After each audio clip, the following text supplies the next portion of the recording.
هر جنایت از ذهنی شروع میشه. به ذهن پشت جنایت خوش اومدی. ساعت 3:20 بامداد بود. جاده خالی و فقط نور آبی قرمز ماشین پلیس روی صورتش میافتاد. افسر نزدیک شد. یه لبخند. فقط یه لبخند کوتاه از اون مرد غریبه. نه ترس نه تعجب.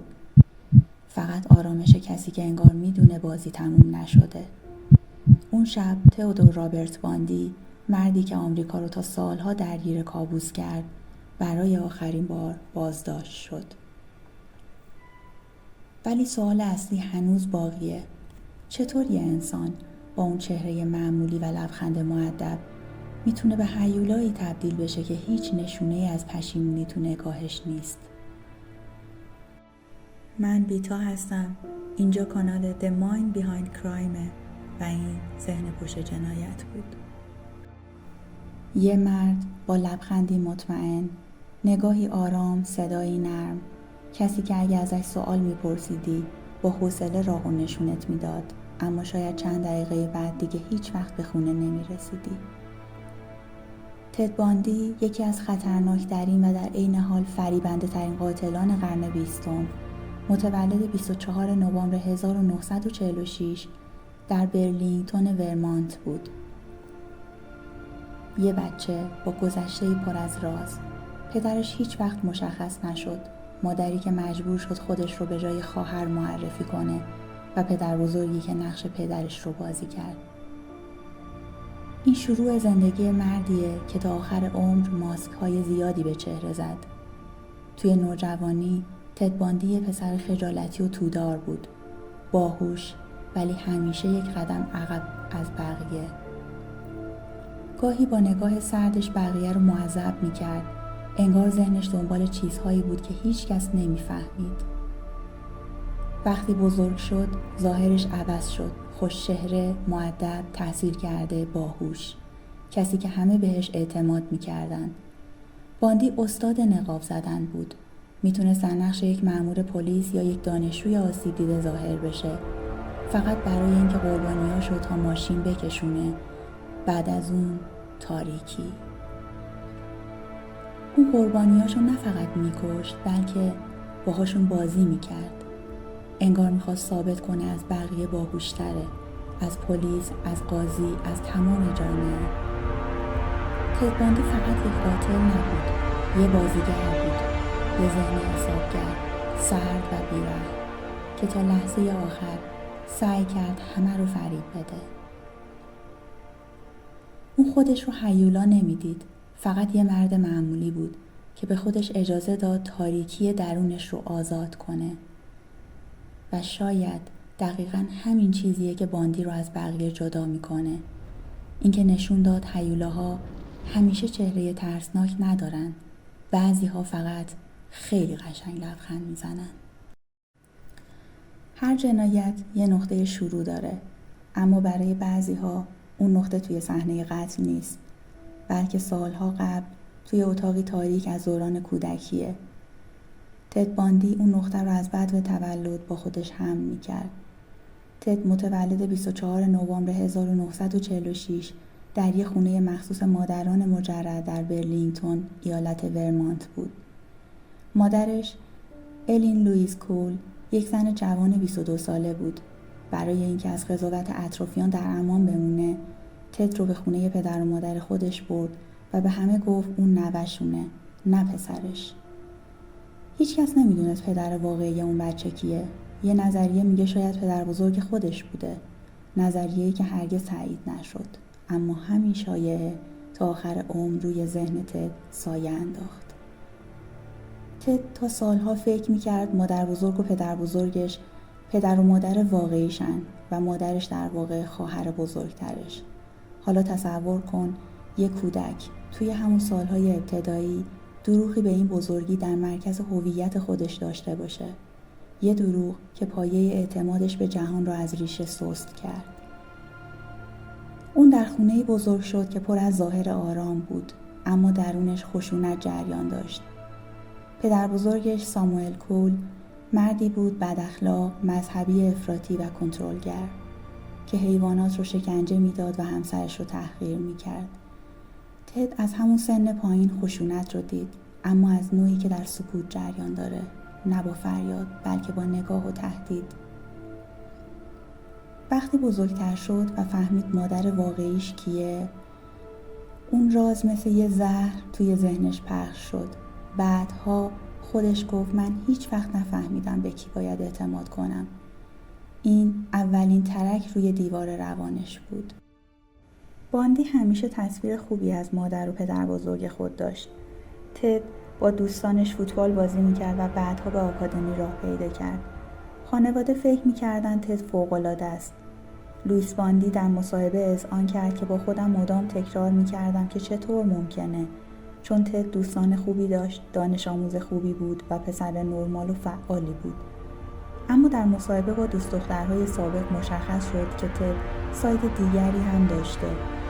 یکی از این دختران گفت با تد به ساحل رفته بودن. تد اون رو زیر آب نگه داشت و فشار داد. اجازه داد بیاد روی آب، نفس بگیره و دوباره زیر آب بردش. در جایی از مصاحبه ما متوجه میشیم که تد وقتی 14 سالش بود در صندوق عقب ماشین گواهی تولدش رو پیدا کرده بود و در قسمت نام پدر نوشته شده بود ناشناس.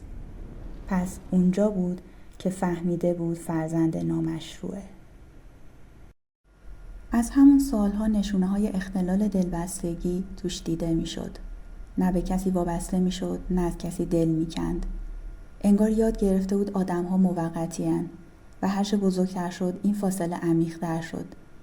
در دوران دبستان ظاهراً پسر خجالتی اما باهوشی بود. نمراتش خوب بود، تمیز لباس می‌پوشید ولی از تماس بدنی و عاطفی فرار می‌کرد.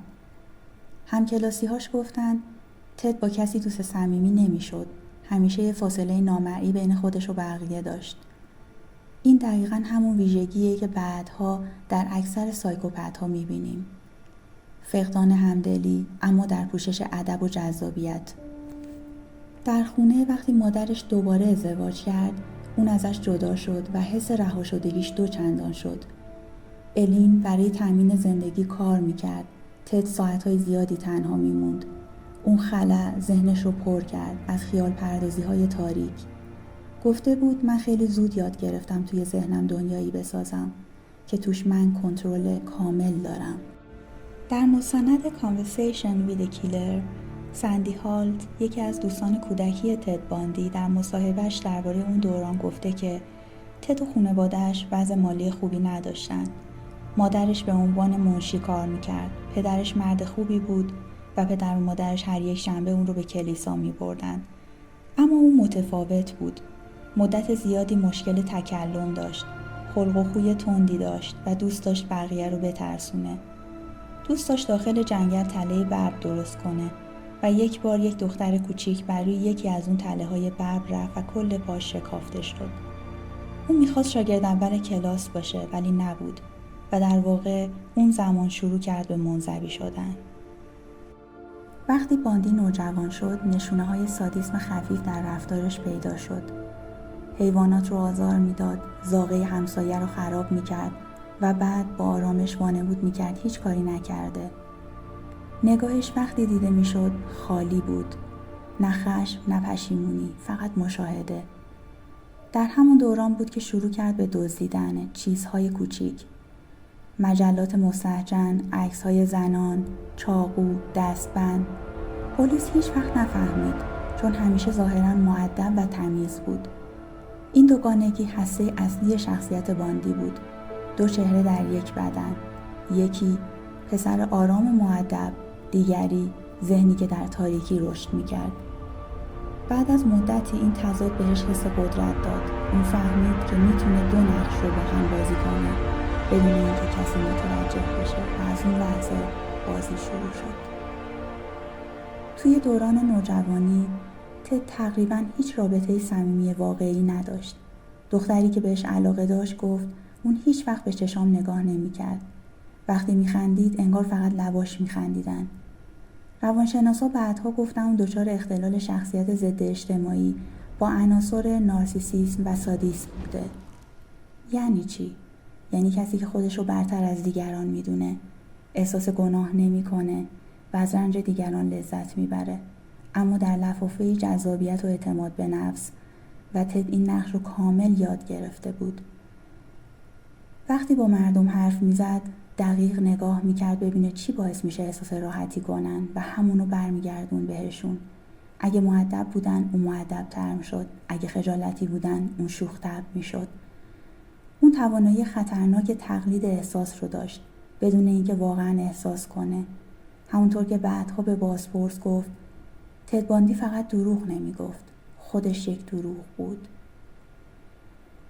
شاید برای همین اطرافیانش سالها باور نمی‌کردن اون قاتله، چون اون دقیقاً میدونست چطور هر انسانی رو بین ترحم، علاقه و فریب نگه داره و این مهارتی بود که از دوران کودکی، از همون خونه ساکت، از همون پدر بزرگ خشمگین، از همون راز هویت درونش ریشه گرفت.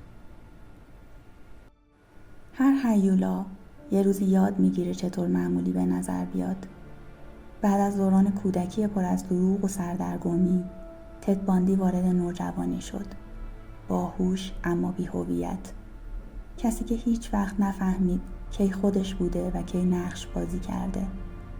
در دبیرستان ساکت و متفکر بود. از جمع فاصله می گرفت، اما از نگاه دیگران نه. به گفته معلم‌ها نظم و تمرکزش مثال زدنی بود. ولی وقتی چشمش به مجلات پلیسی یا گزارش‌های جرمی افتاد، حالتی در چهرش ظاهر می‌شد که کسی نمی‌تونست تعبیرش کنه. همونجا بود که ذهنش آرام آرام شروع کرد به ساختن دنیای خودش. دنیایی که در اون کنترل کامل داشت. اون جوری حرف می‌زد که انگار در حال توصیف یه پدیده است، نه خودش. همون نگاه از بالا، تهدیدگر، بدون همدلی. بعد از دبیرستان وارد دانشگاه پوجت ساوند و بعد دانشگاه واشنگتن شد. رشته روانشناسی. بله، قاتلی که بعدها ذهن زنان رو نابود کرد، روزی درباره ذهن انسان مطالعه می‌کرد. اونجا بود که با دختری به نام دایانا ادواردز آشنا شد. دختری از طبقه مرفه، زیبا و با اعتماد به نفس. باندی به او علاقه‌مند شد. اما دایانا رابطه رو قطع کرد چون گفت تد جاه طلبی نداره، نمیدونه از زندگی چی میخواد و شاید اون نقطه شکست لحظه تولد نقشه جدید تد بود. اثبات خودش، نه برای رشد بلکه برای انتقام. چند سال بعد وقتی تد به ظاهر موفق‌تر شد، با لباس رسمی، موهای مرتب و لبخند حساب شده برگشت سراغش، فقط برای اینکه دوباره وارد زندگیش بشه. و درست بعد از اینکه اون دوباره عاشقش شد، ناگهان ناپدید شد، بدون خداحافظی. اون فقط میخواست نشون بده که میتونه بازی رو کنترل کنه. باندی وارد سیاست شد، داوطلب در کمپین انتخاباتی حزب جمهوری خواه و حتی برای مدتی در مراکز مشاوره بحران زنان کار میکرد. یه مردی که خودش زنان رو به مرگ میکشید، حالا نقش نجات دهنده رو بازی میکرد. اما در اون دوران قتل ها شروع شدن. تابستون 1974 سیاتل، دختری جوان به نام لیندا هیلی از خوابگاه ناپدید شد. در اتاقش رخت خواب مرتب بود، اما بالش پر از خون. بعد از اون دختران یکی یکی گم شدن. جنیس اوت، جورجن هاکینز، همه با چهره‌های مشابه. موهای قهوه‌ای بلند، فرق از وسط و لبخندهای معصوم. پلیس هیچ ردی نداشت، فقط گزارش‌هایی از مردی خوش‌قیافه با بازوی گچ گرفته که با لحن مؤدبانه از زنان درخواست کمک می‌کرد تا قایقش رو جابجا کنن. اون ظاهر سلاح اصلی تد باندی بود. اون یاد گرفته بود همدلی دیگران رو به نفع خودش استفاده کنه. جالبه بدونین که تو فیلم The Deliberate Stranger نقش تد رو مارک هارمون بازی کرد. مردی خوش چهره، دقیقاً مثل خودش. انتخاب بازیگر خودش یک پیام بود. خطرناکترین چهره ها گاهی جذاب ترینن. باندی قربانی‌هاش رو اغلب تا حد بیهوشی کتک می‌زد، بعد خفشون می‌کرد و در مواردی بعد از مرگ هم کنار اجسادشون می‌موند. پلیس فقط میتونست حدس بزنه، اما ذهن تد تبدیل به یه دنیای درونی پیچیده شده بود. یه جهان بسته بین کنترل، سکسوالیته و قدرت. در بازجویی‌ها همیشه میگفت من آدم بدی نیستم، فقط نمیتونم جلوی خودم رو بگیرم. این جمله شاید یکی از ترسناکترین واقعیت‌های تاریخ جنایات مدرن باشه. باندی درست میگفت. او هیولا نبود، فقط یکی از ما بود که هیچ وقت متوقف نشد. و این همون چیزیه که داستانش رو از هر قاتل دیگه‌ای جدا میکنه. باندی همیشه فکر میکرد داره بازی رو میبره، تا وقتی که در یکی از فرارهاش از زندان دوباره دستگیر شد، درست وقتی که داشت برای آخرین بار لبخند میزد. در مستند Conversation with a Killer نشون داده شد وقتی استیفن میچارد بعد از هفته‌ها صحبت با تد شروع کرد که به عنوان شخص سوم باهاش صحبت کنه، بالاخره به پیشرفت خوبی رسید. تد باندی در صحبت با اون گفت فرض کنیم این شخص از یک سری مسائل رنج می‌برده که باعث شده زنان جوان رو به قتل برسونه. اون گفت احتمالاً این آدم اعتیاد به پورنوگرافی داره که این پدیده باعث شده روی بیاره به تصورات سکسی و جنسی یا مجلات پلی بوی و رفته رفته علاقش بیشتر به این موضوعات جلب میشه. وقتی خبرنگار ازش میپرسه که کی اولین بار این فرد مرتکب این عمل شد، اون جواب داد بعد از برخورد با مسائلی مثل خشم، ناامیدی، اضطراب، عدم اعتماد به نفس، خیانت دیدن، مواجهه با اشتباهات، احساس ناامنی و بالاخره اون شخص تصمیم میگیره که قربانیاش زنان جوان جذاب باشن. سطح روانکاوی و جرمشناسی چند عنصر ترکیب میشن تا توضیح بدن چرا باندی رفتارش رو اینطور پیش برد. 1. فانتزی و تخیل تکرار شونده. او سالها در خیالهاش تمرین کرده بود. تصور موقعیت‌ها، بازنمایی قربانی و لذت از پیشبرد سناریو. فانتزی‌ها خودشون رو به عنوان نقشه‌های عملی نشون میدادن. 2. نیاز به کنترل. احساس بی‌هویتی و ضعف دوران کودکی به یک نیاز جبرانگر تبدیل شده بود. کنترل دیگران براش معادل امنیت بود. 3. نارسیسیسم تطبیقی. اون خودش رو بالاتر از دیگران میدید. آزمون توانایی در فریب اثبات برتری برای او بود. 4. کمبود همدلی. فقدان توانایی احساس همدلی باعث میشد صدمه به دیگری براش واقعی نباشه. براش فقط واکنش دیگری مهم بود.